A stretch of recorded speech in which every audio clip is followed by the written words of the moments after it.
Deutéronome chapitre 17.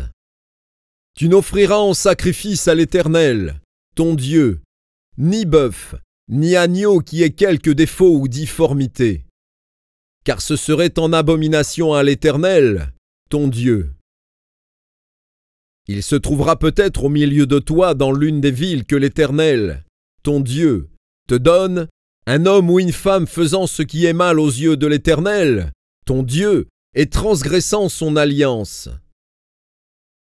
allant après d'autres dieux pour les servir et se prosterner devant eux, après le soleil, la lune ou toute l'armée des cieux. Ce n'est point là ce que j'ai commandé. Dès que tu en auras connaissance, dès que tu l'auras appris, tu feras avec soin des recherches. La chose est-elle vraie? Le fait est-il établi? Cette abomination a-t-elle été commise en Israël? Alors tu feras venir à tes portes l'homme ou la femme qui sera coupable de cette mauvaise action, et tu lapideras ou puniras de mort cet homme ou cette femme. Celui qui mérite la mort sera exécuté sur la déposition de 2 ou de 3 témoins. Il ne sera pas mis à mort sur la déposition d'un seul témoin. La main des témoins se lèvera la première sur lui pour le faire mourir, et la main de tout le peuple ensuite. Tu ôteras ainsi le mal du milieu de toi.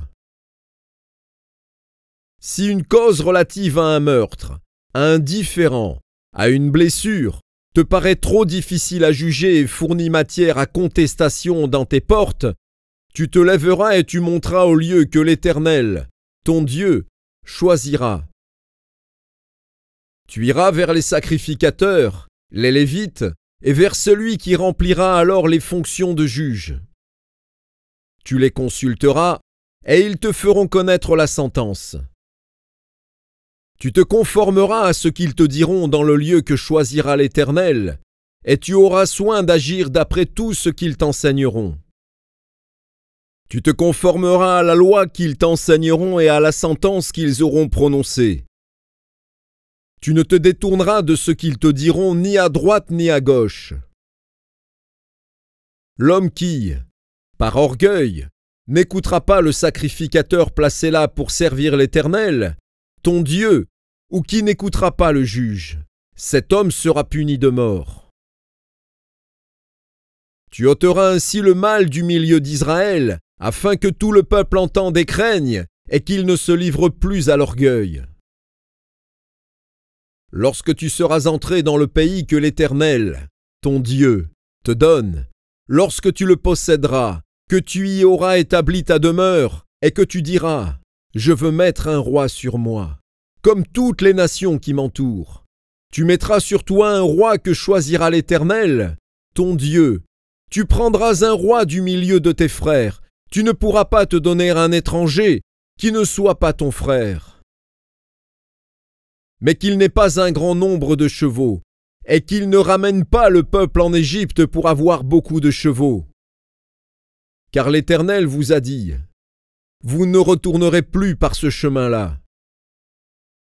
Qu'il n'ait pas un grand nombre de femmes, afin que son cœur ne se détourne point, et qu'il ne fasse pas de grands amas d'argent et d'or. Quand il s'assiera sur le trône de son royaume, il écrira pour lui, dans un livre, une copie de cette loi qu'il prendra auprès des sacrificateurs, les Lévites. Il devra la voir avec lui et lire tous les jours de sa vie, afin qu'il apprenne à craindre l'Éternel, son Dieu, à observer et à mettre en pratique toutes les paroles de cette loi et toutes ses ordonnances, afin que son cœur ne s'élève point au-dessus de ses frères, et qu'il ne se détourne de ses commandements ni à droite ni à gauche, afin qu'il prolonge ses jours dans son royaume, lui et ses enfants, au milieu d'Israël.